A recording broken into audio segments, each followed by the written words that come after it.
Hello, and welcome back to Skeptics and Seekers. I'm your host, Dale, and today I'm joined by a special guest. He is someone who brought Dr. Dale Tuggy on to discuss the Trinity with me, and today he wants to discuss his own topic, David Kemball Cook. David, welcome to the show. Thank you, Dale. And I'm glad to have you here, and it's going to be discussing a topic that I myself am not that knowledgeable in, and it's something that I think is definitely important. The subject of eschatology. So, yeah, just before we actually get into the show, since you are new to the Real Seekers podcast, maybe take 5 minutes or less or something to kind of introduce the audience as to who you are and your faith and why eschatology is interesting. Yes, right. So, I'm a what's called a biblical Unitarian, and but I belong in the tradition of a oneness Pentecostalism. I've been in oneness Pentecostalism for about 30 years now, nearly.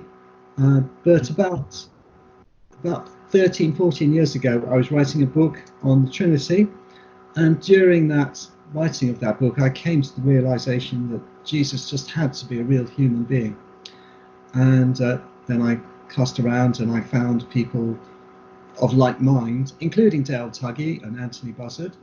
And so I now call myself a biblical Unitarian, believing that Jesus was a real human being and God's Messiah, but not God and not having a divine nature, and of course believing that God is not a Trinity, but just a single person. So that's where I am at the moment, and I've studied theology for a long time. I did a degree while doing my normal work as correspondence, and I've studied it. I've kept up my interest, and I think on eschatology really it's one of those things that every Christian really should get excited about. I don't know if you agree or not, but it's something that I think everyone should study for themselves. And there are great varieties of views out there, and you know, it's very topical. It's always topical because whenever there's any kind of disaster or, you know, anything happens in Israel, or, you know, people think, oh gosh, yes, no, Christ is coming back soon. So, you know, these are the signs of the times. So it's great interest. And of course there was that film Left Behind a few years ago, which dramatized, it was a Hollywood treatment of the rapture. And that's great fun. I didn't see it, but I saw the trailer. I've got an idea.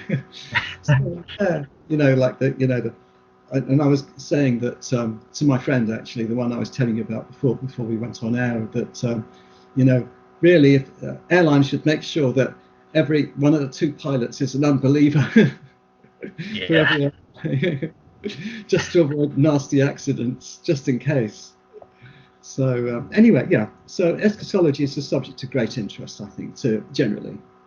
Definitely, yeah. It's I mean, the second coming of Christ. Definitely, it is an important matter to address, and that's why I was excited to bring you. Hopefully, okay. Yeah. So yeah, on just before we start into it, I just want to mention for the audience. So we are having a bit of a poor connection. So if David, if you get really bad where you can't understand what you're saying, I'll just let you know, and then we'll take like a 10-second break, and then we'll just pick up from where we left off. So once it's back to working again, okay? Okay. All right. So in this episode, David was telling me he wants to contrast the views of N.T. Wright versus Dale Allison before getting into his own views. So really the first thing to ask you is, all right, well, let's start with N.T. Wright. What are his general views? Okay, well, he's I would describe him as a maverick, you know, somebody who's got very distinctive views of Jesus, of Paul. He's a great scholar. He's got an encyclopedic knowledge of sources, historians, historical studies. He calls himself, as well as a theologian, he calls himself a historian. And on Paul, he kind of joined in, if you like, with E.T. Sanders in what's called the New Perspective on Paul, and this roughly takes to task the kind of Reformation Protestant idea that that Paul was writing about justification through works, contrasting that with justification by faith, and saying that Paul was making that contrast and seeing that works of the Jewish law, of the Mosaic law, were the works against which faith in Christ would be stood against, would contrast. And the New Perspective, N.T. Wright, says no. There was always faith, in the Jewish religion, in Judaism. There was always faith, and that adherence to the law was not a means of achieving righteousness at all, but it was kind of a boundary marker. Is that if you're circumcised and kept the Sabbath and everything, what that did is mark you out as a member of the people of God. So are you familiar with that idea? Yeah. Okay, right. And then on Jesus, N.T. Wright stands with what's called, he calls the third quest for the historical Jesus tradition. And the work that he wrote in round about 1996 was called Jesus and the Victory of God, which was one of his 4 volumes on Christian origins. And he says really that we've history has got vital contributions to make to theology, and he uses the parable of the prodigal son to illustrate this. And he says that prodigal is like history, and the historian are like the prodigal son, and it's coming home, and it's got to come home to Christian theology, and it's got to it's been a neglected, if you like, elder brother. The neglected brother, which must now come into its own. That we've got to use the tools of history, and that's got something important to say on theology. And he kind of rubbishes the previous quest. That is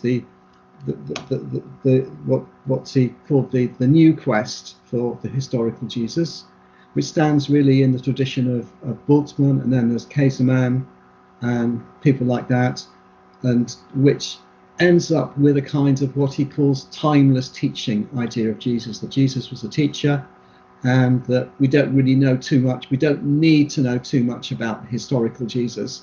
It's just what he taught, and that he died for our sins, and that will do. That's a caricature, but that's roughly how he lays it out. But no, he says, we really got to get back to Schweitzer and Weiss, who saw Jesus as an apocalyptic prophet and believing in the soon coming of the kingdom of God. And he was a Jew, and it's vitally important that we understand he was a Jew, and he was speaking in the context of first century Judaism. And he's saying Jesus' teaching was all about Israel and its story. Now, the controversial thing is that he says it's all about Israel. So even anything that Jesus taught, when Jesus taught that, when a man looks on a woman with lust in his heart and so on, he's really talking about Israel. and that's a bit hard to swallow. But he's trying to put it in that context. And he thinks, there's 2 things. He thinks that Jews thought themselves still to be in exile, and that Jesus had come to end the exile. And the second thing is that Yahweh was promised to return to Zion, and that Jesus believed he was embodying Yahweh. He was Yahweh in person, bringing Yahweh back to Zion. So those 2 things really, end of exile and bringing God back to Zion. So it's kind of, some of it, you read it, and some of it you think, yes, that's right. And then some other things you think, really? Is that true? For instance, he thought that the main opposition was to zealots who wanted violent revolution. And he was against people who wanted to revolt against the Romans, but was that really the main thrust of his teaching? I'm not sure. He had the idea that the Pharisees, for instance, Jesus' opponents, that they were zealots. Well, No, I don't think it's true. But anyway, so he's I hope you got the idea of somebody with, he's got, if you like, blinkers on. He's got immense scholarship and brings it to the service of some great themes, but he's got to try to fit everything in to the box that he's made. And, yeah, because I can't hear what you're saying. Okay. Yeah, go ahead, and can you? Yeah. Just. Okay, good. So that's the general views of N.T. Wright, and of course he stirred up quite a fuss, because he could not be ignored, not with a book of 650 pages and a previous one of about the same length and two more to come of immense scholarship. So he stirred up quite a fuss. And then, so the second part then is dealing with his views on Jesus' eschatology. Yeah. So we'll talk about that a bit now, shall we? Absolutely. Yeah, go for it. Okay, so he follows Schweitzer. Basically, he sees a great divide. Albert Schweitzer, at the end of the 19th century, sees Jesus as apocalyptic prophet, and who foresaw the soon coming of the kingdom of God. And all his teaching was based around this fact. And he agrees with that. He indeed, he says, yes, he did. And with regard to eschatology, well, you know, Schweitzer believed that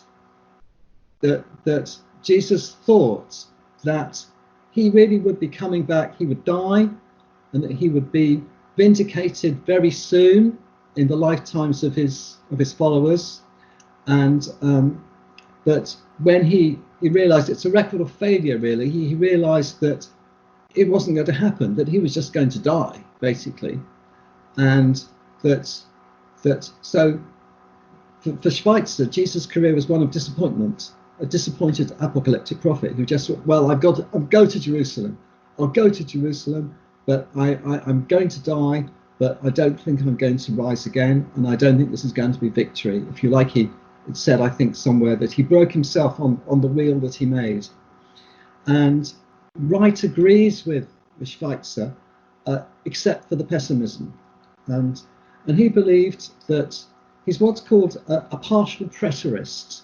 Now, a preterist is someone who believes that all biblical prophecies were fulfilled in the time frame to which the contemporaries thought they might be, or they were fulfilled in the first century, but not later. So they're contrasted with dispensationalists, for example, yes, you would say. Absolutely, yes. I mean, the opposite of a preterist is a futurist. So you could be a futurist without being a dispensationalist. You know, a normal, if you like, premillennial, or indeed anyone who believes that Jesus will come back is some kind of futurist, that he's coming back in the future. But a preterist would believe that Jesus came back in the 4th century, and with everything, with the mass opening of the graves, judgment of everyone, and so on. And you might think that that's a nutty view, and nobody believes that. But I met someone recently who does believe it, and there are people that believe that, and they call themselves preterist. But a partial preterist is somebody who believes something which is far more sensible, and that's that Jesus' prophecies about him coming back were in some way fulfilled in the 1st century, but accepting that a second coming will be at some point in our future. So that's the kind of N.T. Wright view, and that's a respectable view, I think. You know, you can argue with it, but at least do something with it. And so I think partial preterists would say, no, we're preterists, we're not partial anything, but never mind that, that's just labels. So for N.T. Wright, Jesus thought that he would defeat evil and Satan. Satan is the true enemy, and Rome not really, but Satan is the true enemy, and Satan and evil will be defeated by him dying on the cross. And that his final acts, the cleansing of the temple, was a symbolic act, a prophetic act foreseeing its destruction. So just like the prophets in the Old Testament did stuff to symbolize, destruction of Jerusalem or whatever. So Jesus' cleansing of the temple was a symbolic act, and that his vindication, and here it comes, his vindication would be a destruction of the temple in AD 70 by the Romans. So this is where it gets interesting, of course, because we now go to the Olivet Discourse, which is like the linchpin here, and this is where we see, this is the crucible here, where we see the agreement and the disagreement. In Mark 13, Matthew 24, and Luke 21, Jesus is recording as preaching warnings which begin with an announcement of the destruction of the temple. So everyone agrees with that. But in that course of that, he talks about a period of great tribulation, and he speaks about then shall arise the coming of the Son of Man and all the angels and so on. And then various things like the moon will be dark and the sun will not give her light and so on. But so we see here the coming of the Son of Man described. And N.T. Wright sees that the coming of the Son of Man is to be understood symbolically as just his vindication by the destruction of the temple. In other words, you see, I was right and you were wrong to the Jews, and you've got what's coming to you. And this is all the judgments that he preached against Jerusalem have been fulfilled by this. So what Wright is doing is squeezing Jesus, Olivet Discourse, into his scheme to make Jesus correct when he talks about the coming of the Son of Man. Now, of course, we have a key verse here, don't we, which is Mark 13:30, where Jesus says, "Verily I say unto you, this generation shall not pass until all these things be fulfilled." So we can, so you can then have a good look at all the different ways in which Christian scholars have tried to interpret that verse. Yeah. So like all does not mean all, yeah, or this generation does not mean this generation, and so on. But N.T. Wright doesn't, to give him credit, he doesn't take that line. We would say, that Jesus has not come back yet. If you ask most Christians, apart from the Preterists, they would say, no, Jesus has not come back yet, but yet Jesus talks about his coming in Mark 13. And Jesus says that this generation shall not pass till that, this was fulfilled. And so how do you get round that? Well, much ink has been spilled, as we've said, and you can, anyone can have a good look online to find all these different ways in which we can find out that, this generation does not mean this generation, and so on. But give Wright credit. What he says is, no, it really did happen. It really did happen at AD 70, and the coming of the Son of Man is to be understood symbolically as just his vindication. That's what he does. Now, that's if you like, a partial preterist view. And so, but of course that leaves awkward questions, which he does not answer in his book. But so we need to move on to the views of a prominent critic of N.T. Wright called Dale Allison. So, okay, if I proceed on to him? Yeah, you don't need me as the host. You're kind of progressing in your own flow. Yeah. Is it clear so far that? It is. I think you've given N.T. Wright's views pretty good. Just a couple quick questions for me. So the full preterist, you said they would see everything being fulfilled in the 4th century. Was that just the first? First, okay. Yes. Gotcha. So that makes sense then. Yeah, I just misheard what you said. Okay, and with N.T. Wright, what about okay, so yeah, I think everything's symbolic. Does he see anything being literal? Like, surely he would see in the future an end to sin and the renewing of creation and that sort of stuff. So yes, yes, Dale, you'd think so, but then you skim through this huge book and you don't find any reference to it. So this is 650 pages, and he doesn't really talk about it. I think there's what I'm going to be referring to in a minute is as a kind of response book written by a number of scholars, written about 3 years later, and response to this book. And one of their, they raise a lot of criticisms, but one of the main criticisms is, what about the second coming? What about the second coming? What about the millennium? And so on. And again, and the lecture I was talking about, which my friend put me onto, again, he doesn't mention it. So he leaves it hanging in the air.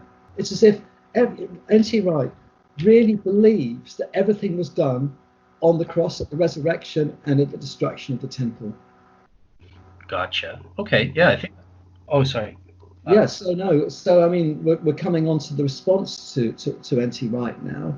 Yeah, I think it's good. Yeah, let's contrast. Contrast, and of course the scholars. So one particular scholar is a man called Dale Allison, who is another great biblical scholar who started off like Wright in the evangelical wing, but he's so I've written down here, unlike Wright, Allison has been prepared to change his mind in the course of his career. Yeah. And that's a big difference between two scholars, isn't it? I mean, you think about it, and I thought about it for the first time, is you've got two kinds of scholar. You've got one person who writes a massive book and then another massive book, and now he's got to keep writing, and he's not allowing himself to change his mind because he's written all those books, and he's got to kind of back it up so he can kind of modify his views, but he doesn't allow himself to change. He's and N.T. Wright is always right, if you like. Gotcha. Right by name and right by nature. Mm-hmm. And so in the lecture that I was just listening, which was recorded 3 years ago, he's saying basically the same things that he said 20 years ago. It's still following the same line, so responses from Allison and others is that, well, yes, but evil has not been defeated, has it? And Jesus hasn't come back, and we don't see a new heaven and a new earth. We haven't seen a general resurrection of the dead. We haven't seen judgment. We haven't seen the kingdom of God come on earth, and you don't say anything about it. For the views of Dale Allison, now Dale Allison was prepared to change his mind, and he records this explicitly in his books. And he says, yeah, I used to believe this, but I don't any longer, because the weight of the evidence forces me to change my mind and believe something differently. So that's another kind of scholar, isn't it? Mm-hmm. And I think, just thinking about it now, you could divide up people according to this, people who choose a track and follow it, and people who are prepared to change their views. But anyway, Allison believes with Wright and Schweitzer that Jesus was an apocalyptic prophet who foresaw the soon coming of the kingdom of God. And so they're all on the same page there. And the kingdom of God is coming soon. And watch out, Judea, watch out, Pharisees, watch out, temple authorities, because you're going to get it coming to you, this generation. But what's interesting is how they differ, because Allison thinks that there's really good evidence that Jesus and his contemporaries, first century Jews, really did understand apocalyptic language literally. That a lot of them believed that when it talks about the stars falling from heaven, that some of them really believed that was going to happen. It wasn't just a metaphor, and they didn't understand 21st century physics, did they? They didn't understand about astronomy, that stars were huge bodies, millions of light years away, but they believed that they would actually fall to Earth, in this time, in this apocalypse, when the end of all things happen. So he rather dismisses N.T. Wright's everything symbolic idea. Of course, some of the Old Testament language, when they talk about the stars falling from heaven, it may have been understood symbolically at the time, But what Allison says is, no, you can't just dismiss everything as just being symbolic, you know. And he points out there are really good parallels between Mark 13 and Jewish apocalyptic literature. But also, here's the crunch now. Also between Mark 13 and the writings of Paul and the other apostles. So, but N.T. Wright in his book doesn't go into Paul, you know, and interestingly, he doesn't discuss the Gospel of John either. And he rather dismisses Matthew. So he's really looking, you know, he's got Mark and Luke for all his evidence. And but, you know, Allison says, no, just let's look at First Thessalonians 4. That does not really lend itself to being as understood as metaphor, nor about being a prophecy about 70 AD. You know, if you read 1 Thessalonians 4 and 5, it really looks like the apostles believed Jesus was coming back in the clouds, literally. And doesn't it? And what's interesting is that they don't really mention, you won't find any reference in any of the epistles to the destruction of the temple. There's nothing about that, you know, even though it was coming, you know, and you know, they knew what the Gospels said, so they knew that Jesus prophesied it, but nowhere did they interpret the destruction of the temple, what Jesus said in Mark 13, as being the second coming that they were all looking forward to. You know, and until this year, I never realised this, you know, is that they don't mention it at all. So N.T. Wright's focus on the destruction of the temple in AD 70 looks misplaced as being about the second coming. And if we look, say, the theme, for instance, one thing Allison picks out is the day of the Lord comes as a thief in the night. Now that comes in 1 Thessalonians 5, and it also comes in 2 Peter 3, and Revelation 3, but Jesus uses it in Matthew 24 and in Luke 12. So it's a common theme. And it's used to describe the second coming as we would understand that. Jesus descends from the clouds, the dead rise, there's resurrection, there's judgment, and the sort of events that we would associate with Revelation chapter 20. And so N.T. Wright trying to hive off this coming of the Son of Man in Mark 13, Matthew 24, Luke 21, as being about AD 70 looks very misplaced, according to Allison, and a lot of other people as well. All these references here seem to refer to this one event, the second coming, which is in our future, not as a prophecy of 70 AD. And indeed, we could look at 1 Corinthians 15, for instance, as a good guide to what Paul thinks. Nothing about AD 70 in that. It seems to be one composite event. Jesus comes back, the dead rise, and so on. New bodies, judgment, new heaven and new earth. So Allison thinks, Dale Allison believes that Jesus' eschatological language concerns the climax of Israel's history and the remaking, but not the end of the natural world, which is incidentally is a view ignored by Wright. So he thinks N.T. Wright poses just a simplistic choice. It's either pure metaphor or it's absolutely literal, but there's range of meanings in between. Events can have symbolic or cosmic meaning. So, you know, darkness coming over the whole land could be literal, but also symbolic. But Allison points out then, you know, as everyone does, Jesus coming, in the sense which it appears Jesus and the apostles understood, did not happen in the lifetimes of their followers. So Mark 13:30, what do we do? How do we deal with it? Well, Allison is not sure. He notes evil was not defeated at the cross or AD 70. I mean, you could say the destruction of the temple, all right, it was a judgment on Israel, but it was hardly a defeat of evil, was it? You know, in a sense, it was, you know, it was a triumph of evil. You know, the Romans killed a lot of people. Yahweh did not return in AD 70. The Jews did not return from exile.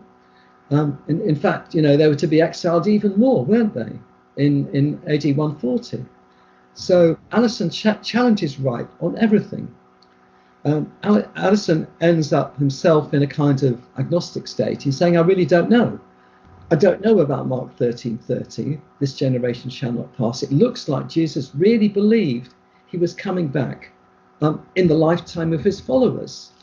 One thing I should say is that, I said that Wright has a kind of blind spot on the Gospel of Matthew, and Matthew 25 follows Matthew 24, and that's uncontroversial. But in Matthew 25, we have the parable of the sheep and the goats, or if you like, the event of the sheep and the goats. And that again uses the phrase, the Son of Man shall come in his glory and all the angels with him, and he shall separate all nations before him as sheep are separated from the goats. So it looks like the writer of Matthew has got, using the same phrase as in Matthew 24, associates the coming of the Son of Man in Matthew 24 with the coming of the Son of Man in Matthew 25. These are the same events, and you'd have to be, heroic scholar to say that Matthew's talking about two different events in these two neighbouring chapters, which is why, Wright doesn't talk about Matthew 25 and the sheep and goats at all. And in his response in the response book, he has an essay at the end. He admits that he's leaving out, he admits he left out Matthew 25, but he doesn't say why he left it out. So, you can see, I hope, where I'm going with this, is that, Wright responds to Allison. This is the next section, really, is that he really doesn't face up to these objections that Allison's puts in his way. He deals. Yeah, sorry. Oh, no problem. Sorry to interrupt, but just before we get into that next section where you give Wright's response to Allison's take, just wanted to get from you, why have you selected N.T. Wright and Dale Allison as kind of like the representatives against each other? Are there, why did you select those two to be a good contrast? Are there other views or other scholars that do it, or are they really the best representatives in your view? Or well, that's interesting. I think I started studying, I think 2 years ago, there was an unbelievable show on eschatology, and one of the comments in there said, you guys ought to start talking about N.T. Wright and read some Dale Allison instead. No, he should say, forget Schweitzer, and read some Dale Allison instead. And so that put me on to Dale Allison. Gotcha. And so I started reading Dale Allison before N.T. Wright, although I have read some of Wright's books, but then he's the main. N.T. Wright emerges as the main proponent of this kind of partial preterist idea. That is, there are a lot of partial preterists around, but not many of them have committed themselves into writing books about it, to articles, website, and so on, podcasts. But N.T. Wright's been prepared to put himself on the line by writing a substantial book. This, of course, started in before 1990 with his first book, The New Testament and the People of God, which he first put forward this view. So I take it from there. So first of all, The Unbelievable Show set out some views. Was Jesus a disappointed apocalyptic prophet or not? Dale Allison, realised Dale Allison is a substantial scholar. And then N.T. Wright on this. And so that's how I got onto this, really. You look around and you can't see actually many partial preterist works, but N.T. Wright follows his own. He follows other people. G.B. Caird, whom he did his PhD thesis under, or finished off the PhD thesis, and then Marcus Borg. He borrowed some of, or interacted with him. So other people have been thinking along those lines, and Wright documents them himself. But yeah, he's the one now I think is standing for this way of thinking. So and then the response book, which was written, I think the title, I've got the title of the book is somewhere here, and Jesus and the Restoration of Israel. And so that the they're essays by about 12 authors, there are 12 scholars, but the one chosen to respond to Wright on eschatology is Dale Allison.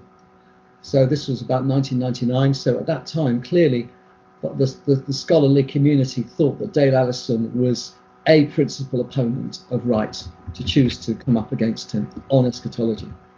Gotcha. All right, cool. Yeah, I was just wondering. That was interesting to me. As I said, it's not my, it's not something that I've focused on. So I was wondering. It's good to know, like, these are the major players in this debate. Indeed. You know, the scholarly community. This is 20 years ago, but the scholarly community clearly believes that Allison is one of the main people to face up to Wright here, and but yeah. So Wright. How does N.T. Wright respond to Allison's critiques then? It's actually quite funny. I mean, in a kind of unfunny way, that Allison has a dig at Wright in one of his books, and clearly there's something going on here, because when I think it's the Historical Jesus and Theological Christ, that book, Allison talks about Wright's treatment of the general resurrection of the saints in Matthew 27. You know that story, that the graves were opened and saints walked in the streets. Oh yeah. David Johnson is obsessed with it. Yes. He brings it up to everyone. Mike Lacona, Gary Habermas, Lydia McGirt. So I'm familiar with it. It's a David Johnson favorite, isn't it? He's stuck without that. But yes, indeed. So and N.T. Wright says, when he talks about this, and in his book on the resurrection, he says, it's a story so strange it could almost be true. And Allison says, this is just lame. This is lame. And so there's some history, I think, between Allison and Wright here. And Wright, because he's only replying in a composite reply to all the essayists, so he doesn't really deal with Allison properly, in my view. And he misrepresents Allison. He says that Allison argues, number one, much Jewish apocalyptic was about the end of the world. Number two, Mark 13 is Jewish apocalyptic. Therefore, 3, Mark is about the end of the world. But no, Allison doesn't say that, as far as I read him. You know, Allison's point's far more subtle. It's about weight of evidence. Is that Allison is saying that certainly a lot of Jewish apocalyptic was about the end of the world, meaning, you know, for all they knew, the stars would fall from heaven. And so we can't say, looking at Mark 13, it's in that style, we can't say it's not about the end of the world. You know, we can't just dismiss it and say it's all symbolic. And that's what they understood. You know, so he misrepresents Allison, I think. And N.T. Wright says, here's this, he says, quote, Mark 13 says what it says. Yeah, okay. And I say, and Allison would say, all right, but what does it say? This is what we're talking about. This is what we're arguing about. What does it say? When Jesus said, this generation shall not pass till all these things be done, what did he mean? What did he mean? At the time, what was going in his mind if he said that? Assuming he did say that. And, you know, you could say he didn't say that. Assuming he did, what did he mean? What is meant by the Son of Man coming in the clouds, or stars falling from heaven? That's the issue here, which Wright does not address.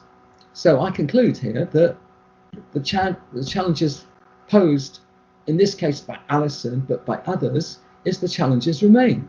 And I say, yeah, what does it mean? What does it mean? And as I said, Allison himself says in a kind of, you know, we don't know. I don't know, because I used to be so sure about this. But now I'm not sure. I'm not sure what Jesus meant. So the challenges remain, I think. And so we're coming on, I think, to, you know. Yeah, that's a good question. I was going to transition at this point. Let's get into it. Let's get your views. We've heard about N.T. Wright and we've heard Dale Allison's. Yeah. What do you think of these issues and eschatology? What are your views based on your studies? And do I get to ask you, Dale? If I'm just the host, you're the guest, but I'll give my views. Okay. Right.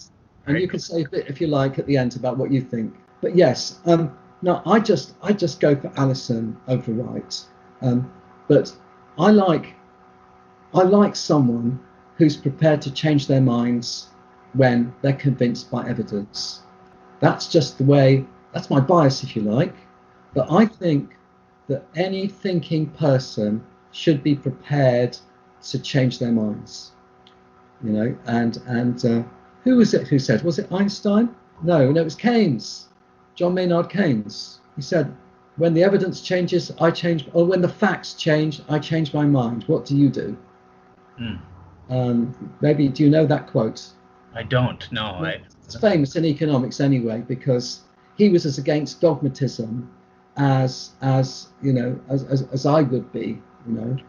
And I think as we're in a way, we're heirs of the Reformation, Protestants, we're heirs of the Reformation. We belong in the Enlightenment tradition of believing in reason and the right of the individual to judge everything by his own reason. And I believe that in this tradition we should change our minds if we believe that we've been wrong, and to stay, you know, to stay believing in what we've always believed. That's dogmatism.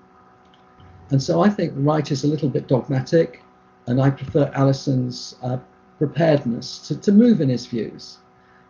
Also, but generally, criticism of Wright. Wright is idiosyncratic, and he's selective in his sources. Now, his excuse, he writes a book of 650 pages on Jesus, and he ignores the Gospel of John completely.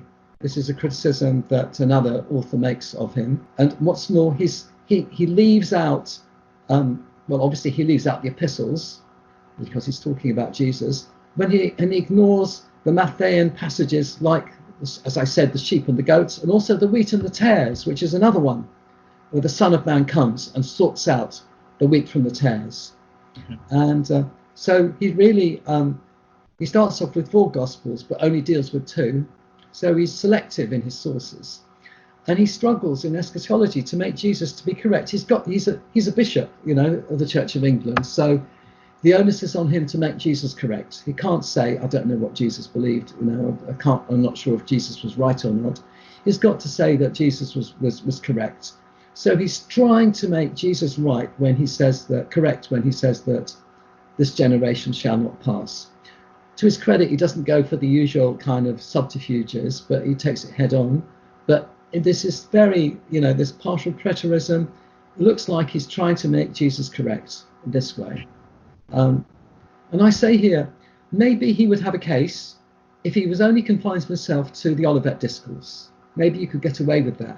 But you can't when the rest of the NT is considered.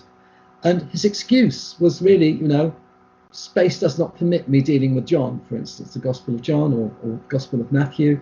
But really, no, he's culpable there. I think he's to blame. Because when you consider all the New Testament evidence, the coming of the Son of Man is about the second coming. It's about general resurrection. It's about judgment. And it's not about destruction of the temple. So he's wrong, I think. You know, despite his name, he's wrong. And there's really good evidence, you know, I believe, that Jesus really did expect, I've said really twice, but never mind, mass resurrection, judgment, big cosmic changes in the lifetime of his hearers. He really did believe that. This generation is used 10 other times in the Synoptic Gospels by Jesus, or, you know, cognates, like, you know, phrases that mean the same.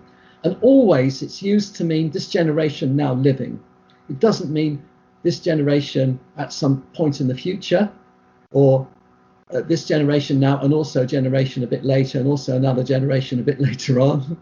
You know, it really does. He uses it consistently everywhere else to mean this generation now living, and always in the context of judgment.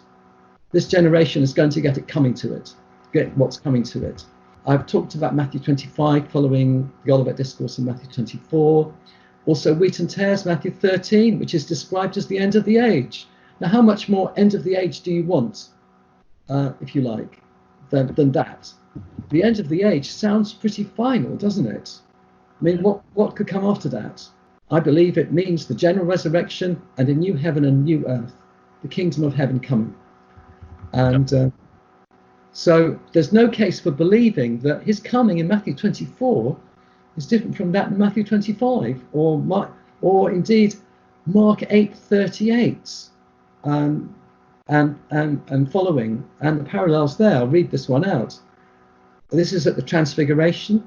Whosoever therefore should be ashamed of me and my words in this adulterous and sinful generation, there's this generation coming, of him also shall the Son of Man be ashamed when he cometh in the glory of his Father with the holy angels. And then he follows that up, next verse, Mark 9:1, that there be some of them that stand here which shall not taste of death till they have seen the kingdom of God come with power. Now, I thought last year, I was still thinking, how can we make this generation mean this generation and still make Jesus to be correct here? Well, we could say the kingdom of God comes with power. That could mean the Transfiguration, or it could mean Pentecost. And that's actually what I thought, that it meant Pentecost. But you go back one verse, and it's about the second coming. And it's not about Pentecost, even though you might think it does. And certainly the apostles on Pentecost talked in those terms, didn't they? They said this is that which was prophesied in Joel chapter 2. But no, I think Jesus really did mean that he would be coming back in his own lifetime. And that's the conclusion I've come to, which I think is what Schweitzer thought. Well, we know that's what Schweitzer thought. I think that's what Dale Allison now thinks. And I think that's what N.T. Wright is desperate to deny. And many other people are also desperate to deny as well. And the friend I was telling you about before we came on was also trying to find a way around it as well. And so, there are other ways that we could find that, and you might tell me one or two. But I think Jesus really does mean, as Wright says, that Mark 13 says what it says. And I think Mark 13:30, Jesus really did mean that he thought that he would be coming back in the lifetimes of his hearers. So yeah, that's my take now, Dale. But of course, in the spirit of what I've been saying, I would be prepared to change my mind with evidence to the contrary. Okay. Yeah, cool. First thing to do, I'll just ask a question though. So if you're just going to bite the bullet and say, yeah, Jesus really thought he was teaching that the second coming would happen during the lifetime of his hearers, obviously that didn't happen. So that would have to be an error on Jesus' part then. And many Christians would find that kind of problematic. So, how do you kind of reconcile that? If you're just going to bite the bullet and say, yeah, he made an error on the timing, how do you reconcile that? Yes, indeed. Well, of course, this is an issue, but I said that I don't believe that Jesus kind of quotes is God in any sense that a Trinitarian might understand that, or indeed a oneness Pentecostal. That and he himself said 2 verses later, doesn't he, that of that day or hour no man knoweth, and I don't know either. Only the Father knows. So there are things he doesn't know, and yeah, I think it's possible for Jesus to be the Messiah and yet to make a mistake on one or two things. And he's already said that there's some things he doesn't know. He doesn't know the time that's coming, and he thinks, that this generation shall not pass. But the conclusion here is that he was wrong on that. But then I invite people to give, if they disagree, to give their theory about it, to try to make Jesus correct. Okay. Yeah. I mean, you make a good point, Dale, but I'm not wedded, to the idea that Jesus, because he's God, has to be right about everything. I don't have that view of Jesus. Gotcha. Yeah. I wanted to ask, because I know that would be a fundamental theological objection that some people would give, not even from Christians, from skeptics as well. So I just wanted to hear your take on that. And to be fair, so you asked me for my view. So in the first place, I don't have solid views because I haven't studied this issue in detail to have a confident answer. But based on what I've heard you say, I would definitely side more with Allison myself as well. I think that Jesus, the second coming, is in the future, and a lot of these things are, Daniel chapter 9. A lot of the elements are going to be completed or fulfilled at a future time. We haven't seen the end of sin and rebellion and all of that. However, I am open to the fact that there are symbolic elements, especially in Revelation, and I'm also open to the fact that there are partial fulfillment. So, like, we live in the Messianic era, so Jesus' first coming sort of inaugurated that, the start of the Messianic era, and then the second coming will close it off. So I am open to maybe there are partial fulfillments. Double fulfillment theory and that sort of thing with prophecies. So that's probably the route I would go with some of these things. I don't know what you make of that. But. Yes, that's the R.C. Sproul route, and he says yes, that the coming of the Son of Man is the end of the Jewish age and the beginning of the church age, roughly, and so it is a kind of coming in that sense. And so that's a respectable view. And R.C. Sproul, I like him. I don't know if you've heard any of his talks or read any of his works, but he's good because he confronts this generation, and he doesn't fall for it. He doesn't think that this generation in this verse here means anything different from anywhere else in the synoptics. And so I like that way of getting out. If you're going to choose a way of getting out of it, that's the best way, I think, is to accept that this generation really does mean this generation, and look for a partial fulfillment. But I don't like, Wright's interpretation. I disagree with. Yours perhaps is the least worst. Thank you.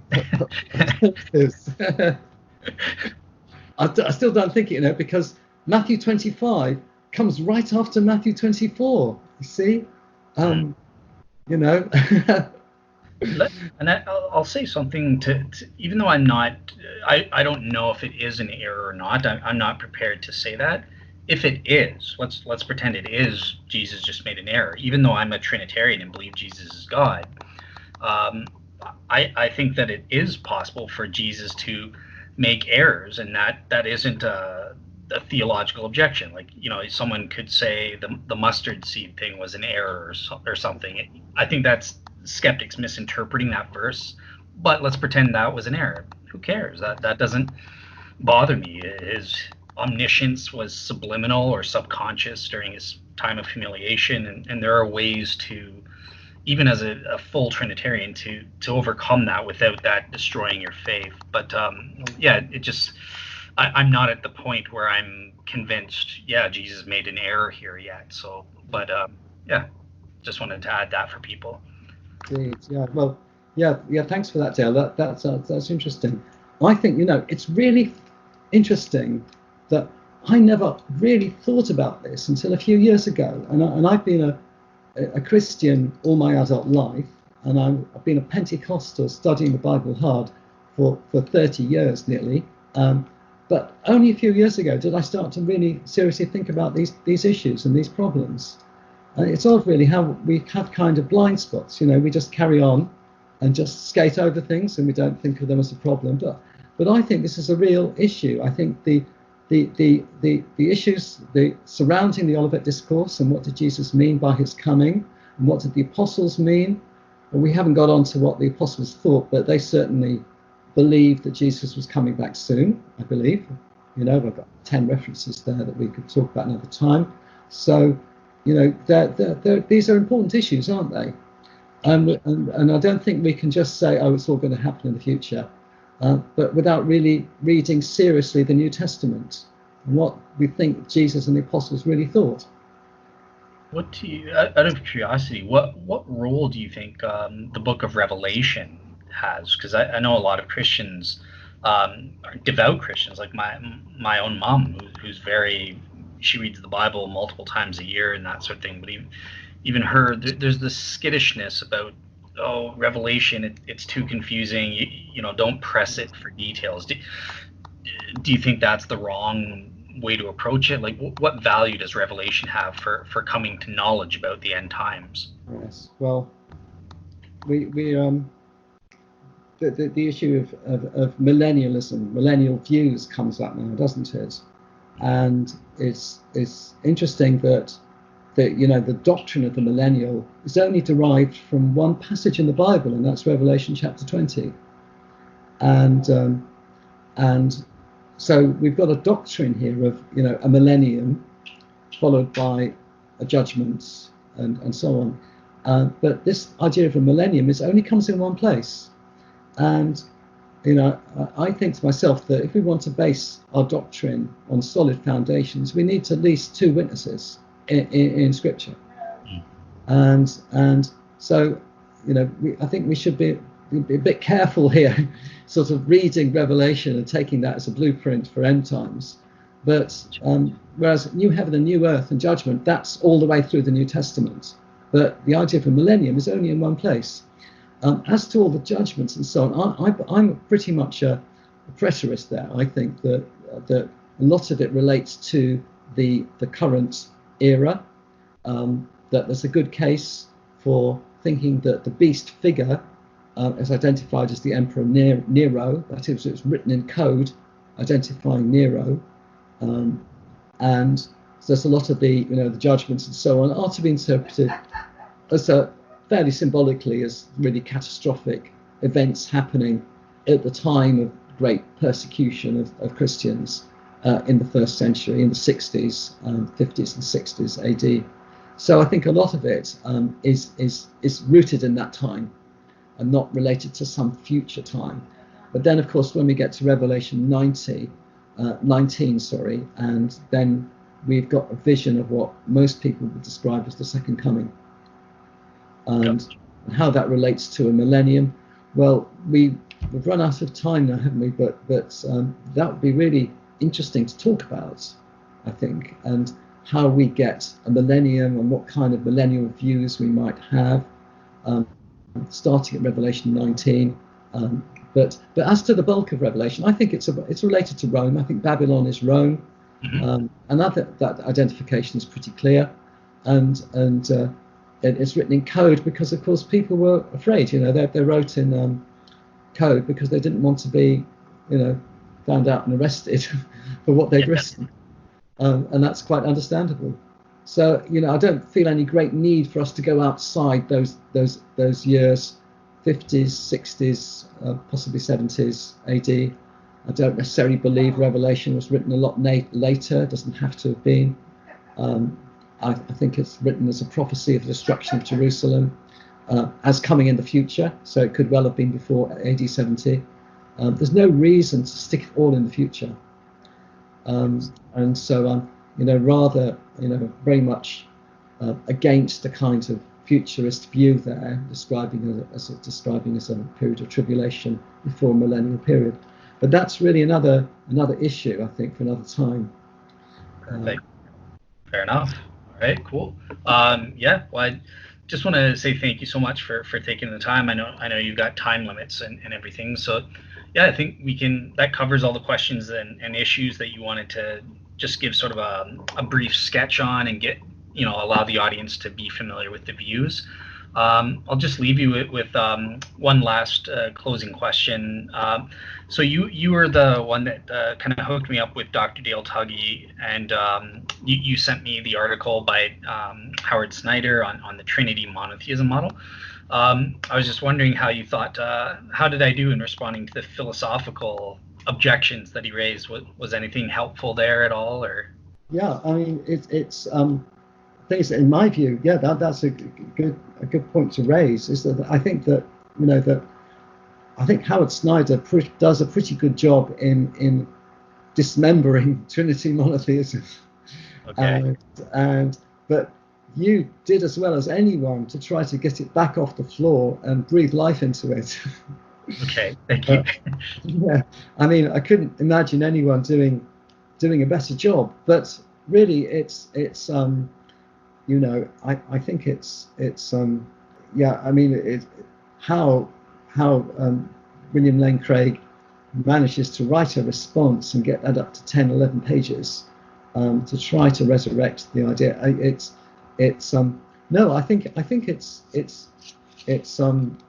I mean, if you're willing to, if you still think, this is the way you want to go, isn't it? You really think that Trinity monotheism, that it can be saved? Mm. Do you think that? I do, yeah. Yeah. Oh, okay. Right. Well, I think you're going to are you going to have another one with Dale Tuggy? We're set up. If everything goes according to plan, it should be late June. I think June 29th or something, and that's going to be on the Bible and the history aspect. So. Right. So towards the end of June. So you are going to be coming back strongly then, in the William Craig corner, and you've got a month. You've got a month. So hopefully, I look forward to reading. If you can get something down on paper, if you like, on print, to try to deal with Dale's main points, and then I shall very much look forward to seeing it and then hearing the discussion. Cool. But I mean, Dale Tuggy, he's a professional philosopher. Yeah, so, I'm just a layman, so it was good of him to give me the time of day to argue against it. So I mean, even if your case had been stronger, it still you would still have a hard time, because this is what he does for a living, and so you did as well as anyone could have done. Cool. But Perfect. I hope you can come back stronger on the next show to him, and maybe get back at him with some of his philosophical criticisms. I suppose so. Yeah, it'll be up to him if he wants to get into philosophy as well. I'll be prepared to do that. But yeah, cool. Just wanted to get your take on that. So yeah, thank you so much for your time, David. I hope you enjoyed your time on the show and we're happy with how it went.